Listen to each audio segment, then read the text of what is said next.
right, are we awake out there tonight? Come on, let's have some fun. All right, only two things between us and some good alcohol, good music, and great night. So, let me introduce Nir, the co-founder and CEO of Classiq.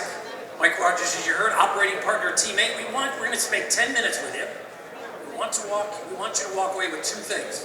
The first is the journey that we're on in quantum. The second is the opportunity. We focus on risk a lot as cybersecurity professionals, but we should never forget the opportunity. And with that, Nir, over to you. Thank you, Mike, and good evening. Well, I'm not here to insult classical computers. Actually, they are pretty great, right? We work with them, we communicate with them, they even brought us to the moon. But for some of the most complex challenges humanity is facing, they are just not suitable. And let me give you one example. Ammonia is the world's most important fertilizer. If we didn't know how to produce it, we would starve. So happily, we do know, using the Haber-Bosch process invented a century ago. The problem is the cost. 2% of the world's energy consumption and over $200 billion every year.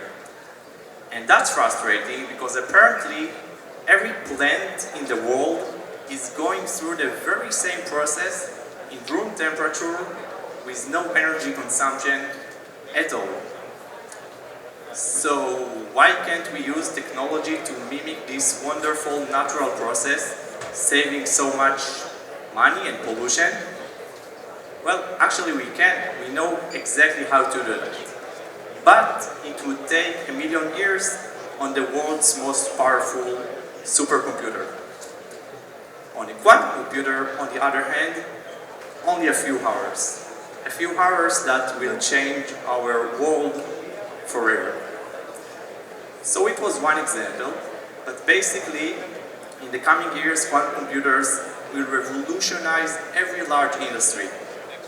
We are at the dawn of a new era in computing. Quantum computers are built of qubits, quantum bits, which, unlike classical bits, are at the same times both 0 and 1. It means, for example, that on a 300 qubit quantum computer, the number of parallel computations is larger than the number of atoms in the universe. To understand how qubits work, we need to understand quantum physics. And to understand quantum physics, we need more than 10 minutes. But what I can say is building a quantum computer is the great challenge of making a macroscopic object, a computer, to behave in a quantum way. And we are in the early days. These machines are being built in the lab at extreme conditions, and until recently it wasn't even clear that we are on the right path to scale them up. And then started the quantum revolution. In the past few years, the if turned into when, and the when into very soon. Today it's an arms race between the tech giants, Google, Intel, IBM, Amazon, Microsoft, many others, all are competing on building the first useful quantum computer. As you can see, it's very hard to bet on the winner, and also on the winning modality. There are so many ways to design these machines. Some of them are at the size of a basketball court, other at the size of a coin. Some operate in room temperature, other in 0 Kelvin, but the progress is amazing, and we are closer than ever to useful quantum computing. And in parallel, the gold rush for the first useful killer applications is on. And in this gold rush, enterprises take a huge part. What you see here, actually, this is a very, very partial list of enterprises who already adopted quantum computing. It means that they established quantum computing team, and this team is exploring use cases, developing quantum software, and building internal IP and proficiency. On a wider scope, they are making the organization quantum ready. On all fronts, the race is on. All right, thanks, dear. Well done, my friend. I want to leave you with 3 points. So the first, as Nir has said, we are in a race. This is a technology that is believed to have both advantages for societies in our day-to-day lives, economic competitive advantage for nations, national security challenges. So it is not a surprise that most of the major nations in the world are investing heavily in quantum. If you just look at publicly announced government funding, globally we're at 29 billion. So that doesn't include the not publicly announced, that doesn't include academic or industry. So if you tie it all together, we are literally talking about hundreds of billions of dollars right now, every year, that is being poured into development. The first point I want to make for you is how the timeline is changing. I took my first presentation in my previous life on quantum at Fort Meade in 2008. And I can remember sitting down with the team and saying to them, so give me a time frame. What do I need to be thinking about from a developmental perspective? And the answer I got in 2008, 14 years ago, was, sir, we see this as a 25 to 35-year development problem for the toughest problem sets. So that's 2033 to 2043. Fast forward now, 2022, and I would tell you the development timeline for the hardest problem sets we're looking at, it isn't 2033 or 2043. I would argue it's 3 to 7 years. You're going to see some really tangible applications of this.